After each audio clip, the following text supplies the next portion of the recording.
Closed captioning on the 9 o'clock news is brought to you by Motorola. Investing in the community is part of our business. You're watching Arizona 5.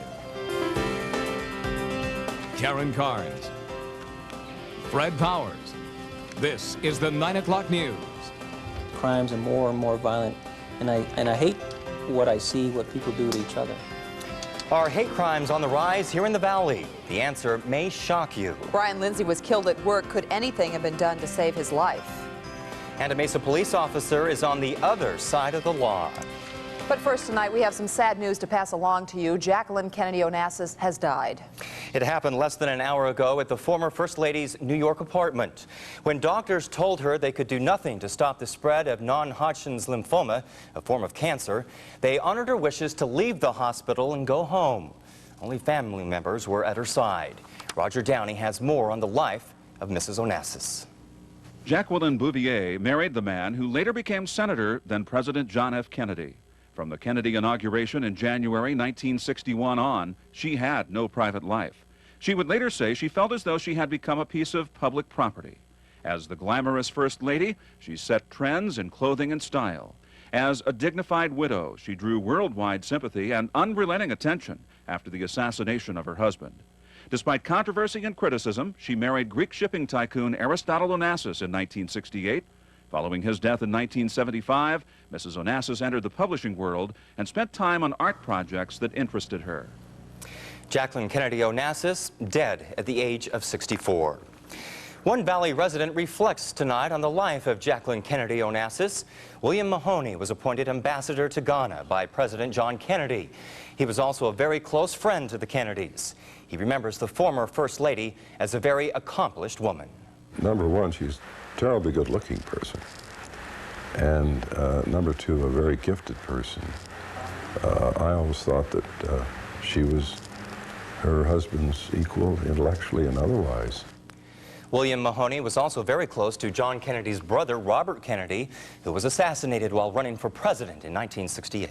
In other news tonight, it is plain and simple. If the Suns don't beat the Houston Rockets tonight, the season's over for them. The thousands of people at the America West Arena and the signs of support around town shows Suns mania is well and alive in Phoenix. But how do the Suns play in Arizona's small communities? Paul Atkinson traveled to a town west of Flagstaff to find out. Route 66 put Ash Fork on the map, but since the interstate replaced the old highway 15 years ago, the town's claim to fame is being the flagstone capital of America. Hey! It's also a hotbed for hoops. Basketball is probably the sport that everybody plays in Ash Fork. So all the kids are into basketball. Just because it's the game of choice doesn't mean all 650 Ash Fork residents are fans of the state's most popular basketball team. Some people like the Suns a lot, you know, not that much though. There's a lot of people at Golden State and Houston, not real big, New York. While kids may have mixed loyalties, adults in Ash Fork know who to root for. Everybody likes the Phoenix Suns here. The only problem we have is we don't get to watch them. That's because there's no cable TV. The only way to see a Suns game is on satellite. People that have satellites, they have lots of guests on game nights. One of those guests is gas station mechanic Dennis Renko. Suns are the best. Turns out Renko is more than a mild-mannered mechanic. He's a Suns super fan. Every day I go out, go do something, I'm always got a Suns t-shirt or a Suns hat. It's the only hat I ever wear. Renko has more than 20 Suns hats, ditto for Suns t-shirts. He also has numerous posters, autographed pictures, and other Suns memorabilia. Renko vows to keep it all despite how valuable they may become. I'm not getting rid of none of it. I just want to keep on adding to it. Pretty soon my house will be purple and orange carpet, and the pool table will be purple and orange, and everything around here will be purple and orange. If Renko follows through with his plans, Ash Fork will have to add another sign, home of the Suns' biggest fan north of Phoenix. In Ash Fork, Paul Atkinson, Arizona 5. Well, maybe the Suns will get a little divine intervention tonight. North Phoenix Baptist Church is one of several public pay-per-view locations in the Phoenix area. And as you can see, hundreds of church members and others dropped $3.50 into the collection plate to cheer their favorite team on. Unfortunately, the Suns' spirit may have gotten a little out of hand. Someone phoned the Ritz-Carlton Hotel claiming a bomb was inside. That's where the visiting Houston Rockets are staying. The building was evacuated. No bomb was found. But it was the real thing at ABC television headquarters in New York. A secretary opened a package addressed to the president of the network and found 2 cylinders wrapped in foil and filled with gunpowder. It was, in fact, a bomb. But fortunately, it did not go off because a switch failed. Back here in the Valley, a Mesa police officer finds himself on the other side of the legal system. Today, Brian Dodge pleaded not guilty to aggravated assault charges. The officer is accused of hitting Francisco Terrones as he lay handcuffed on the ground. Terrones reportedly suffered cuts, bruises, and a broken nose. 2 other Mesa police officers reportedly backed the man's claims. The trial has been set for August 8th. Dodge has been suspended from the Mesa police force. A 23-year-old man, Craig Holt, made his first appearance in court today. He's accused of murder. The victim's body was found yesterday near 67th Avenue and Jomax Road. Police believe the victim, whose name isn't being released, was killed at a Valley apartment complex, then dumped in the desert. Phoenix police asked for your help, and you responded. In fact, last night we showed you this drawing of a man whose body was found in a canal near Metro Center over the weekend. And after seeing television news reports, someone stepped forward and identified him as 21-year-old Richard Barrett. Police are looking into the possibility Barrett was murdered. We have another update for you tonight. It seems having additional employees on duty would not have prevented the murder of a young man at a Scottsdale sandwich shop. That's just one of the conclusions Subway officials have made as they re-examine security procedures. There Kelly are Taft takes a look. 9,000 Subway shops around the nation. In Maricopa County, the franchise tops even McDonald's in number of stores. The very nature of their business puts those who work here at risk. We want to make it safer and better for every employee. But we also want to recognize there's a lot of consumers out there that want to buy a submarine sandwich at night. Late Sunday, 20-year-old Patrick Lindsay was gunned down in the Subway shop at the Scottsdale Pavilions. He'd only worked at the shop 4 days. It's a store where we have a security system, we have a panic button. The likelihood of these types of crimes in that given store are so remote that, you know, you just don't think about these things happening. Subway has been criticized over only having 1 employee on duty, but Scheibler doesn't believe that played a factor. The only thing I know is what the police have told me, and that is, in this particular situation, had there been 2 or 3 individuals there, we'd probably have 2 or 3 fatalities. Ironically, just 3 weeks before Lindsay's murder, Subway had hired a security management firm to review security procedures.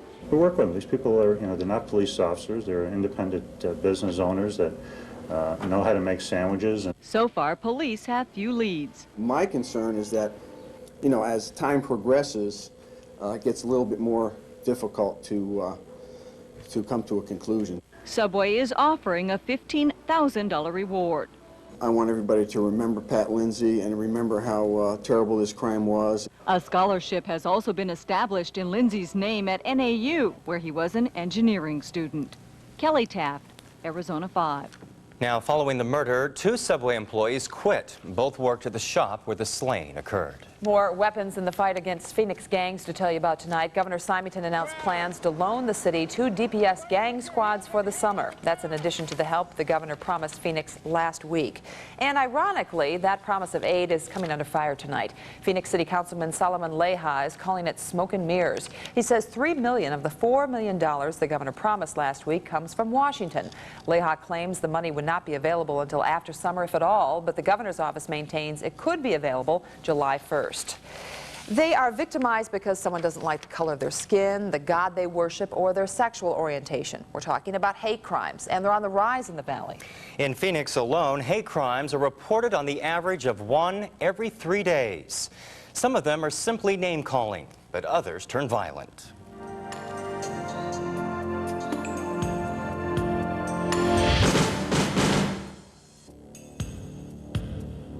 Three weeks ago, these men were given maximum sentences of 10 years in prison for beating and robbing Michael Senecal, a gay man. The judge called the convicted criminals dangers to our community. A year and a half ago, 2 gay men were severely beaten at this restaurant. Their attackers were never caught. One of the victims, who we'll call Joe, talked to me in the parking lot. It's the closest he's ever been able to return to the scene of the crime. There were 2 gentlemen across, and immediately they started just saying obnoxious things, queer, fags. At that point, I knew we were in for a problem, so I went to the restroom to follow my friend. I opened the door. He had already been knocked unconscious. At that point, the guy turned around and came at me with severe hate in his eyes. Joe's left side of his face was bashed in, and he underwent 5 hours of reconstructive surgery. He said while he was lying in blood, the restaurant hostess told him he had to leave because she was going to get in trouble. Attacks on gay people, like the attack on Joe here, are just a small percentage of the total hate crimes here in the Valley. But all hate crimes are on the rise. Last year, there was a 14.5% increase. So far this year, that trend continues. Here's how the numbers break down from January through April. Crimes against African Americans by far top the list. It hurts because I know it's based on fear and misunderstanding. Cordelia Wright is a counselor at South Mountain Community College, the most culturally diverse campus in the state.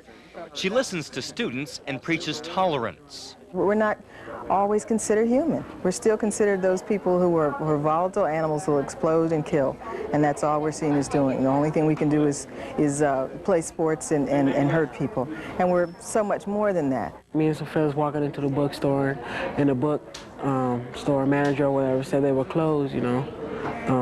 He was a white male, you know, he told me it was closed. So we said, okay, you know, we don't know. So we left. We happened to be strolling back around there, and it was open right after we left. And, you know, we just looked at them, you know, and just, you know, let it be. Why do you think there is such an increase in hate crimes in the Valley? I think just people maybe are not getting along very well as we hope they are. I think maybe the opportunities for specific races or religion or individuals are not there. Detective Al Ramirez investigates hate crimes for the city.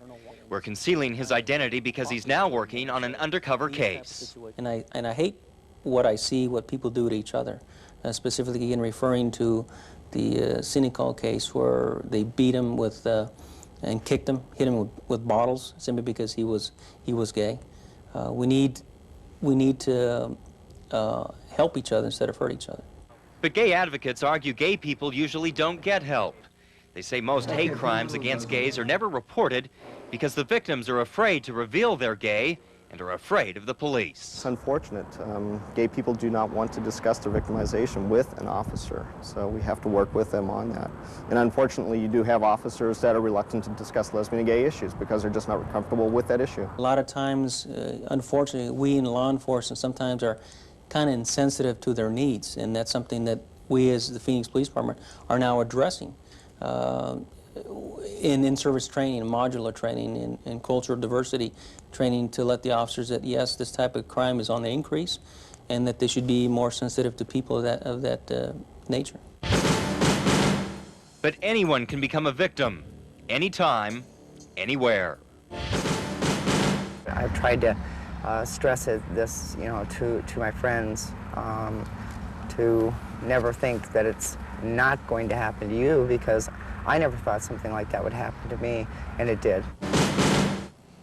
Now, to give you another idea of what's going on out there, I was given these business cards promoting the Arizona Nazi movement. Unfortunately, it's just another example of hate crimes, and that they're alive and they're growing. People enlisting others to join? Is that yes, and asking people to write in to these people. Do less restrictions mean your drinking water is no longer safe? That story's coming up. And still ahead on the 9 o'clock news, they beat the odds, and tonight we'll take you to the celebrations.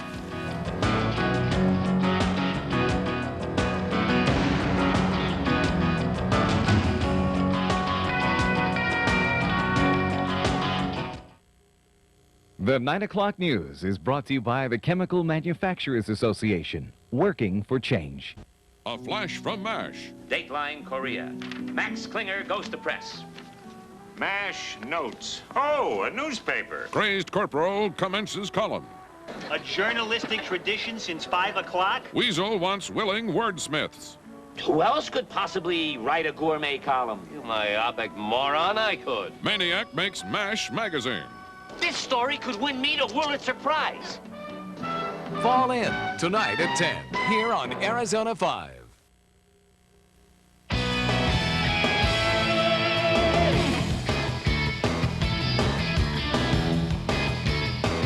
You may be saving some money, but will your drinking water really be safe? Today, the Senate voted to ease federal drinking water requirements. Some call it a victory for state and local officials who think current standards are just too tough and too expensive. However, environmentalists believe water quality will be put at risk. The House still has to vote on that bill.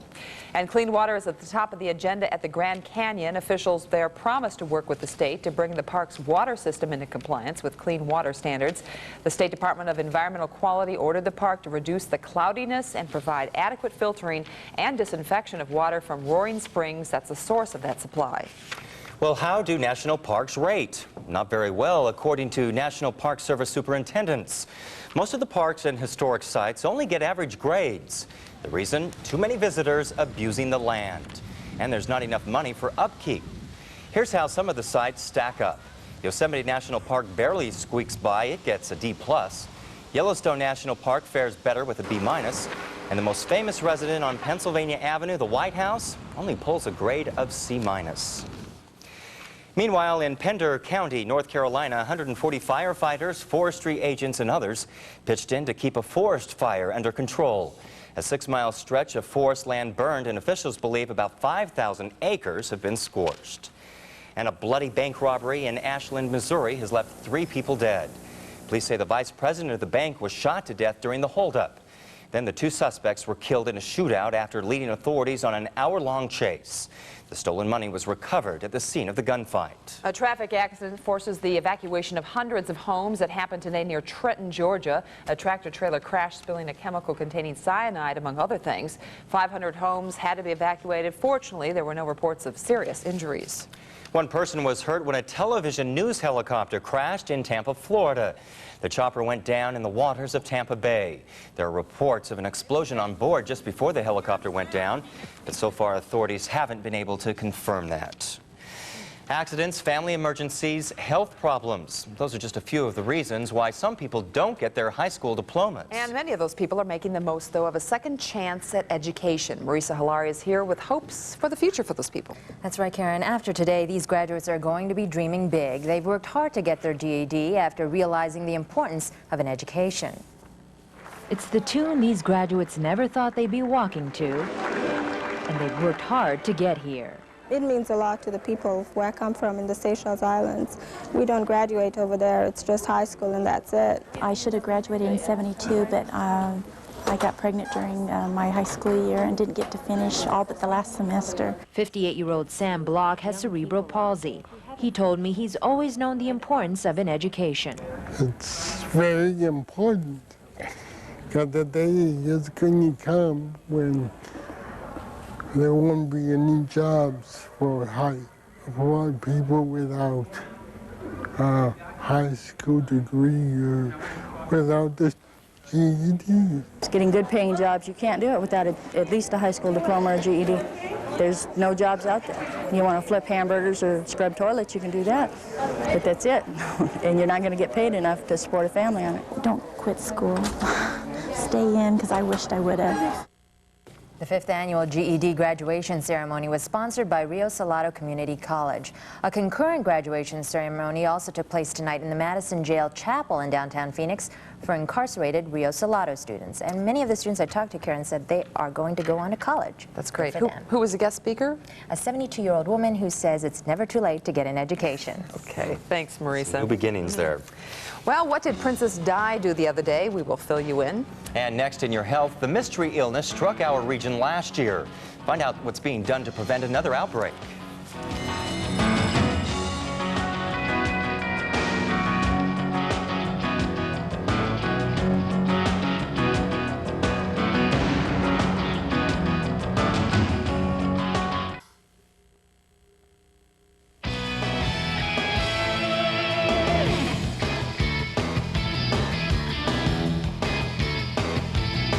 Like a tight game there, doesn't it? Yes, Every time we look at the does. score, it's close.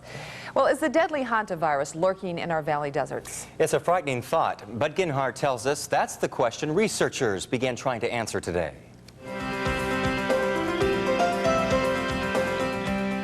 They are careful to protect themselves with masks and gloves as they begin to examine the first of hundreds of rodents. Pack rats, cactus mice, kangaroo rats, and a dozen other species native to the upper Sonoran Desert. The first of a dozen survey sites nationwide is near Carefree.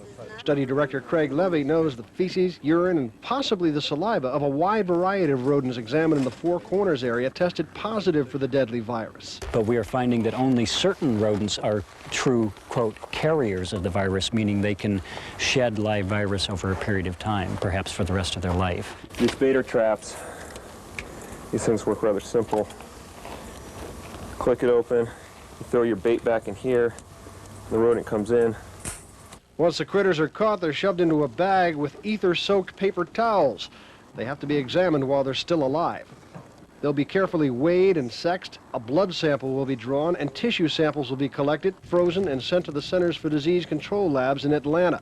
Last year, it was thought the virus was confined to the Four Corners area, but that's not true anymore. Well, actually, we've had 2 human cases of hantavirus in the deserts of Arizona so far, including Tucson and also the northern part of Pinal County. Those are both desert habitats, very similar to what we're seeing right here. This is also very much a rural area. Which is where the highest risk may be from the standpoint of hantavirus, because these are the people coming into contact with the wild rodents as opposed to the people living in the middle of Phoenix. Rodents from 11 other sites throughout Arizona will be examined through this summer. Results from the field survey may not be ready until late this or early next year. Bud Ginhart, Arizona 5. So far, hantavirus does not seem to affect dogs. Researchers still aren't sure if cats are affected. You know, for years, Valley hospitals had to pay landing fees for patients transported by medical helicopters, but that won't be the case starting June 1st. The Attorney General's office says the practice violates state law prohibiting compensation for patient referrals. The hospitals had been paying up to $500 per patient since 1985. Well, listen to this. Princess Diana, a real-life hero? Sounds like a fairy tale? Well, it apparently isn't. An English tabloid reports the princess was returning home from a jog Sunday when a group of people stopped her and said a man had fallen from a bridge into a pond. Diana reportedly helped another passerby pull the drowning man to shore. Then they waited for police to arrive. She's now visited the man in the hospital twice. The victim is in critical condition. He's described as an Irish vagrant. Well, we're not talking about Di, but she is not your picture-perfect mother by any stretch of the imagination. And Bill Rose is coming up later with the thriller Wannabe. All I ever wanted was for us to be happy.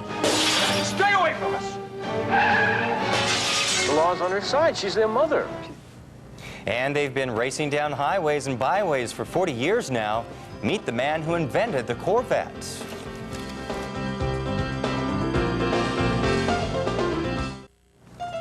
Taking another look at today's headlines, Jacqueline Kennedy Onassis has passed away. She returned home from the hospital after doctors said there was nothing they could do to treat her lymph cancer. She was 64. And a Mesa police officer pleaded not guilty today to aggravated assault charges. Brian Dodge was accused of beating and kicking Francesco Toronis. The trial is set for August. And we're going to give you an update now on the Houston Rockets versus the Phoenix Suns. The Suns are trailing by 2 points, and we're not even at halftime yet, so we might get there, and Bill Bear will have a live report from the Provo Palace at halftime for you. Boy, still a close game. I know, it's probably very nerve-wracking right there. Here is a trivia question for you tonight. When did the first model of the Chevrolet Corvette appear on the streets? Well, how about this one? Who's the known father of the Vette? The car is probably the most recognizable sports car in the world. Dave Hampton is here to give us the answers to these questions. Sounds like a Jeopardy panel or something. Right? If you want to be a good reporter, you have to be good at Trivia Pursuit. So the answer to the first question is 1953. As for the second question, well, in just a moment, you'll be able to meet him.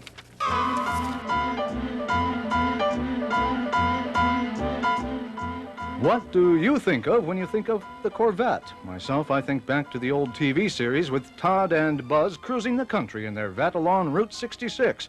Never could figure out, though, where they got their money. Pretty nice car. But no way to open me now. Zora Duntov was the chief development engineer for the Corvette program. He was born in Belgium, lived in St. Petersburg, Russia, remembers the 1917 October Revolution there, and came to this country after the fall of France in 1940. I was already almost 30 years of age and have a varied background in designing diesel locomotive, mine locomotive, and machine tools.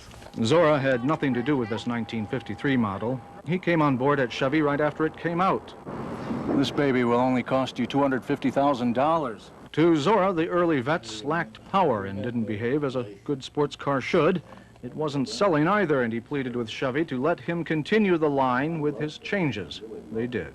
We sold this 56 Corvette like 6,000.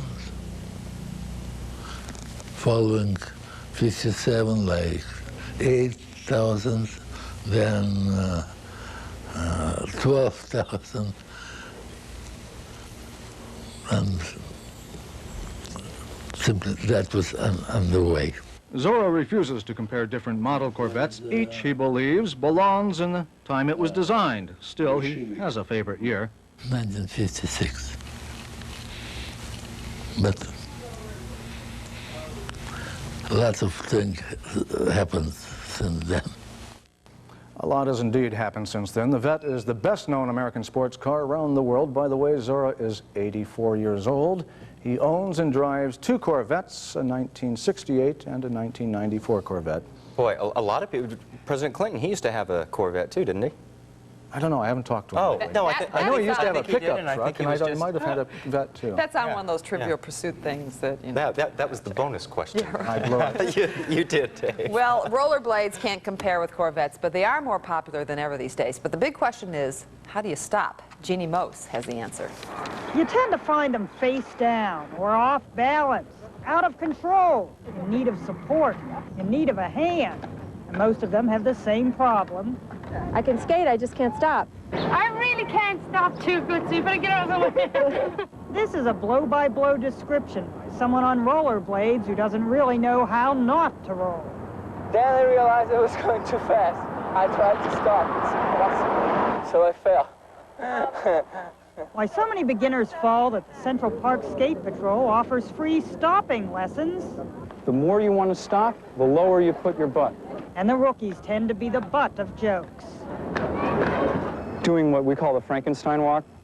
Even the folks who make inline skates know they have a problem.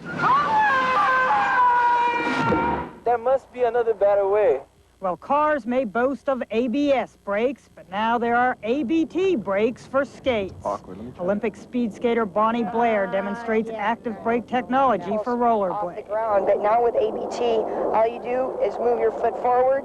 To brake with the old skates, you had to lift one foot to apply the rubber stopper. Now, lifting one foot for an expert like this is no problem, but for novices, it's a lot easier to keep all your wheels on the ground. And if that's still too hard, there's the grip system that works like handbrakes on a bike. It comes with your 2 handles and 4 wheels that you have to actually mount onto your skates.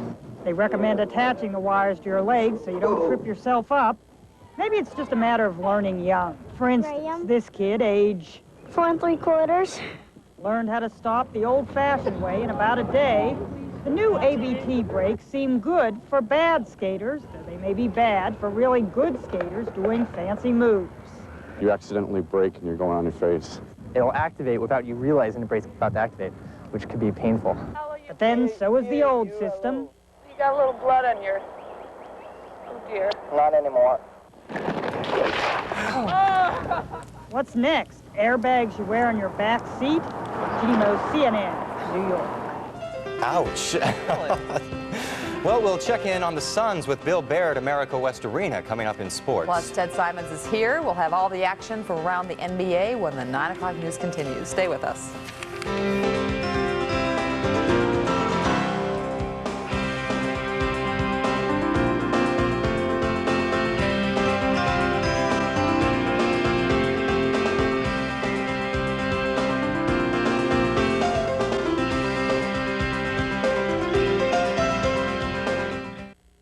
Well, talking about sitting on the edge of your seats, Yes, This game is a game tonight, isn't it? Well, it's an early game. So far, so good. And a close one. We got to, as you know, there could be a 20-point lead with 10 minutes to go, and who knows who could win. I hate that. Suns and Rockets tonight at America West. Suns down 3 games to 2. Suns have to win, or it's over. It's history. Our own Bill Baer is at America West Arena. Give us an update, Bill. Ted, it is a very close game right now, and it is a very big game for the Phoenix Suns, trying to stop a 3-game losing streak and, as you mentioned, stay alive in the postseason. If they should lose tonight, the other question to think about is, will this be the final game for Charles Barkley? Well, it looks like if that is indeed the case, he's going to go out in style. Let's take a look at some of the highlights, the banners that the fans painted last night in the hallway leading out to the floor. And then Chuck with the pass.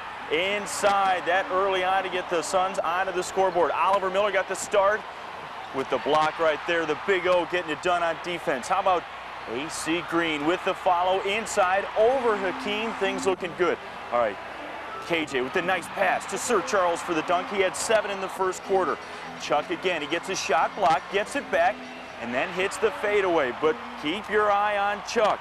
He goes running by. Here comes the play. Hakeem, get that stuff out of here. Chuck all over the place. Suns up 13-8. Robert Horry with the jam. The Rockets making a comeback. Then Hakeem with the J. He had 10 in the first quarter. Joe Klein, well, he got the start. There's Robert Horry with the 3.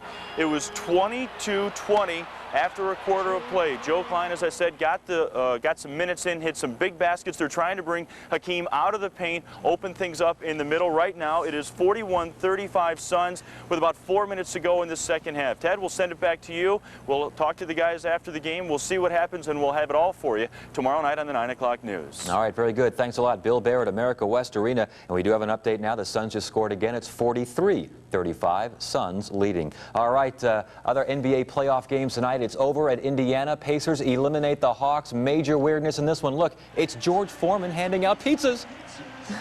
Not bad.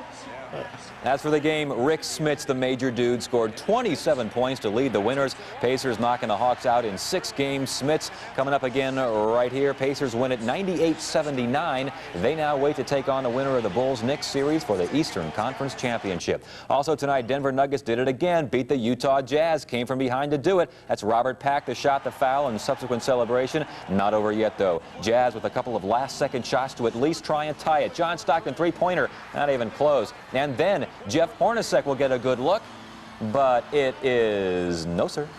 Ball game. Utah wins 94-91. One more NBA note. Rick Adelman out as head coach of the Trailblazers. Got fired tonight. Blazer management not pleased with the team's early exit in the playoffs this go-around. Adelman, head coach up there for the past 5 seasons. Hockey, Game 2, Devils and Rangers. How's that for rough play? Wonderful. Devils with the score coming up right here. Slap shot, and watch the puck. It triples right. It gets in there. Rangers respond. Brian Leach to Steve Larmer in front of the net. That's a goal. This thing went to double overtime. Rangers win it 3-2. They now lead the series 2-1.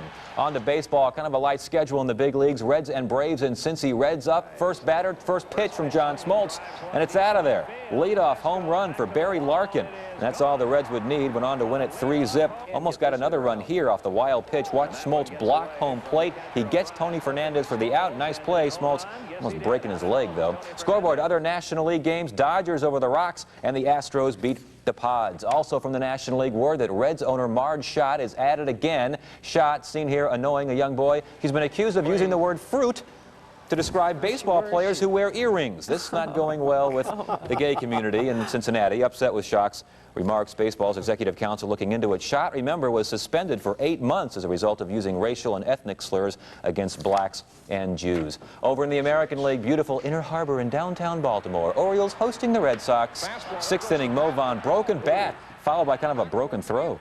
Just a bit off. Reds score the run. Red Sox, that is. Red Sox later win the game in the 8th. Andre Dawson, solo shot, breaks a 2-2 tie. Sox win it. They beat the O's 3-2. Also tonight, a little personal grooming in the dugout. Okay, we're going to go to the stores instead because we just don't feel like seeing personal grooming in the dugout. I can agree with that. We got the 7th inning score there. Angels leading the Royals, and 7th inning score, same score, 4-3. Rangers over the Mariners. PCL play out at beautiful Scottsdale Stadium. The Birds over the Buzz. Seventh inning score there as well. Early favorite for tomorrow's Preakness is Derby winner Gopher Gin. He's listed at 2-1, a little better than 9-1 he went off at for the Derby. 10 horses in tomorrow's race. Auto racing, that's Nigel Mansell signing autographs at Indy. Big race coming up in a couple of weeks. Here's Mansell and his crew working on pit stops, and maybe a little more work needs to be done. Mansell cleared for takeoff, and he goes nowhere. Rather unimpressive. Also having a rough day at the track, Scottsdale's Ari Lyondike blowing an engine there. Not good. Not a lot of good news in tennis. Monica Seles still out after being stabbed last year in Hamburg. She's now decided to take the German Tennis Federation to court. Says security measures at the ill-fated tournament were inadequate. And Jennifer Capriati's in a Florida drug rehab clinic. This after being busted the other day on marijuana charges. She's also rumored to have used heroin, crack cocaine, alcohol, and painkillers during a two-day party at this Coral Gables hotel. We're going to wrap it up with golf. First round Memorial Tournament in Ohio. Your leader right here. That's Mark Brooks. Nice looking shot there in the par 3. Brooks, 64 on the day, gives him a 3-shot lead over John Cook and Scottsdale's Andrew McGee. Here's McGee, a little adventure on this tee shot. McGee pushing it a bit right, hits the trees, and ooh, ricochets the wrong direction. Tough break, but I think we all know what that's like. Hitting the trees and watching it go the wrong way. Lucky if it goes that far. Now, is that true about Mark's shot? Is it true about Mark's shot? That boy, what you were saying, that little boy? No, Oh, you were just joking. I was having fun with the boy. Oh, Karen. I wasn't sure at that point. Well, what's Bart Simpson up to now? The story coming up. But next on the 9 o'clock news is this nice, cooler weather we're having. Going to stick around for a while. We'll find out with Stu Tracy. Stay with us.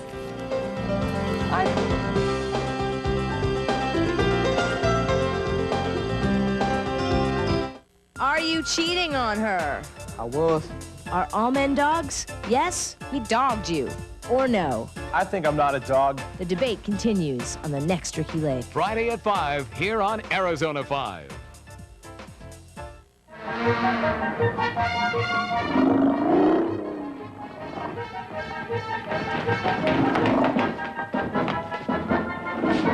Lots of jungle fun with John Wayne starring in Hatari. Your Hollywood Great on Arizona 5, Saturday night at 10:30.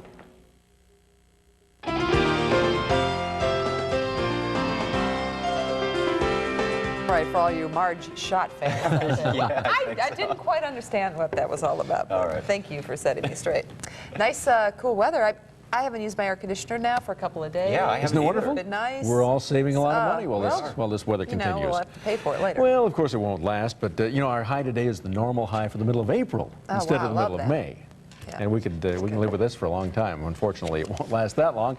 This hour around the state, it's 34 degrees up at the Grand Canyon, 52 at Prescott, and 65 down at Sierra Vista, and out at Sky Harbor here in Phoenix. The temperature as of 9 o'clock was 77 degrees, humidity 13%, dew point 23 degrees, pressure rising, wind from the west at 9 miles per hour. For the record, the high in Phoenix today, 84 degrees. Low this morning was 60. The normals for today's date are 94 and 65. So our high today was 10 degrees below normal. The record high on today's date is 105 and the record low 48 degrees. Air quality readings today, the carbon monoxide in the good range, ozone reading just into the moderate range, and the particulates in the good range. And here's our weather in motion over the last 12 hours since 9 o'clock this morning. Low pressure over the west continues to produce showers and thunderstorms in this part of the country, except for down in here in the southwest. And again today, another strong line of thunderstorms developing along the eastern slopes of the Rockies from Texas on up into the northern plains with that a cold front in the northern plains. Strong thunderstorms there, but to the east, high pressure is keeping things mostly fair through much of the eastern part of the country until we get about to the Appalachians, and then from there on eastward, a little bit of a problem today with some showers, but high pressure is continuing to cause this mostly sunny weather through most of the plain states and even down into the Gulf Coast region, which recently has been plagued with thunderstorms, but they had fair weather today, but the cool weather with cool and showery weather continued from New England down into the mid-Atlantic states this afternoon, and of course the thunderstorms across Florida, and some of those became severe today. A tornado touched down near Sebastian, Florida, just to the west of it. And thunderstorms also continued, as we mentioned, through the along this line of clouds through the West Texas, eastern New Mexico area up into the central and northern plains. And some of these were very strong as well. Golf ball-sized hail pelted Sweetbriar, North Dakota this afternoon, and marble-sized hail piled up 3 inches deep down at Hondo, New Mexico. While low pressure continued in the west, and continued those showers and thunderstorms through much of the west this afternoon. Had a tornado touchdown in Nevada, near Fallon, Nevada this afternoon. No reports of any damage or injuries with that, while the gorgeous weather continued here in the southwest. And here's our latest southwestern satellite image. That low pressure to the northwest of us is continuing to give us the very mild weather across Arizona, but it was another sunny day across most all of the state, although we did have a few clouds pop up along near the northern border of Arizona. But this low pressure system will be moving slowly across the state tonight and tomorrow, and will be on to the east of us. But as it moves through, those clouds may continue to increase a little across the northern part of the state, but now no precipitation in the forecast. It will be pleasantly mild again through tomorrow, but enjoy it while you can, because of course we can expect a significant warming trend over the weekend. Here's some of the expected high temperatures, or some of today's highs around the nation. 57 up at Great Falls, 86 at Minneapolis. Warm in the middle of the country, and again today cool at both ends of the nation. Cold spot this morning was at Ely, Nevada, the officially recognized low at 23 degrees. And down in the Big Bend country, Lajitas, Texas was 95 this afternoon for the warmest in the nation. Tomorrow, similar to today, 80s in the middle of the nation, 50s and 60s at both ends of the country. And around Arizona today, our highs included 74 at Page, only 81 over at Parker this afternoon. Unusually cool. Coldest in the state this morning, 22 degrees up at Alpine. Colder than Ely because it is very small and at a very high elevation. It's not nationally recognized. And the warmest in our state today was 92 degrees over at Safford. Amazing the difference a little latitude and a whole lot of altitude can make in the temperatures. For tonight, the lows will be getting down to near freezing in the high country, about 60 degrees or so in the deserts, and then tomorrow will be a little warmer in far western Arizona and a little cooler in the eastern part of the state as that low pressure moves off to the east. For Phoenix and the Valley for tonight, clear and cool, low around 62 at the airport, near 50 in the coolest areas. Tomorrow, more wonderful weather, sunny with a high around 86 degrees. But then on Saturday, it'll begin warming up, sunny and warmer. The high should be 91 degrees, and then the 5-cast. By Sunday, tack on another 5 degrees or so, and then it should move up another 5 degrees on Monday, and then just about level off there until we get to through Tuesday. Should be, again, about 101 degrees or so. Okay. Climbing up there. Yeah. Okay. Well, her first big movie was Halloween. Is her latest just as scary? Bill Rose takes a look at Mother's Boys. Trial, the court must be convinced that you're acting only in the best interest of those boys. The wacko wife who abandoned her husband and the kids 3 years ago is back. Jamie Lee Curtis is vile, vicious, and quite menacing as a very bad girl. You know, if you fight me, I'm just gonna fight you back. To reclaim her family, the maniacal mama even sets up her ex-hubby's new fiancé. You really love him, don't you? Yeah. Very much. That's unfortunate. Jamie Lee, who used to be the scream queen in those Halloween fright films, has now evolved into the queen of mean herself. The movie, meanwhile, starts off creepy and tense, but eventually winds up dopey and a wee bit perverse. You could lose the boys. Do something.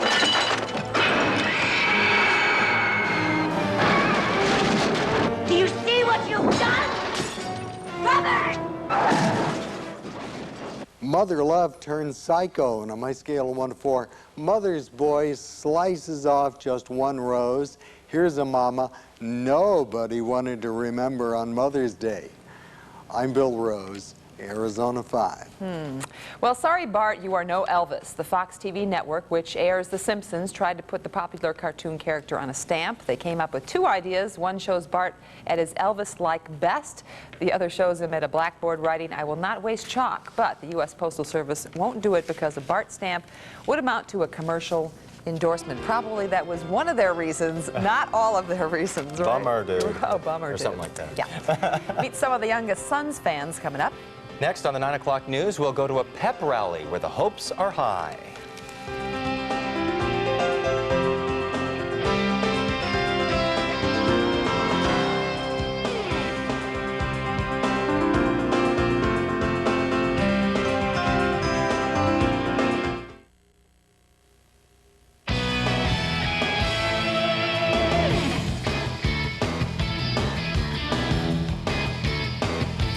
that one. I know. Well, you can't really call them big Suns fans, but even if you did, you wouldn't really be wrong. That's because they're preschoolers at the Children's World Learning Center in Peoria, and they've got giant Suns fever. Phoenix Suns! Phoenix Suns! Phoenix Suns! They may look miniature, but they've got a mammoth faith in their home team. On the count of three, we're going to go hoop. There it is. Okay? 1, 2, 3. Hoop. There it is. Hoop. There it is. While the smallest fan here was no bigger than a playoff minute, the youngsters had their own favorite players. AC Green! AC Green! Pep! AC Green! Marley! Marley! Marley! Marley! Marley! Marley! Could Barkley replace Barney? Well, maybe we won't go that far.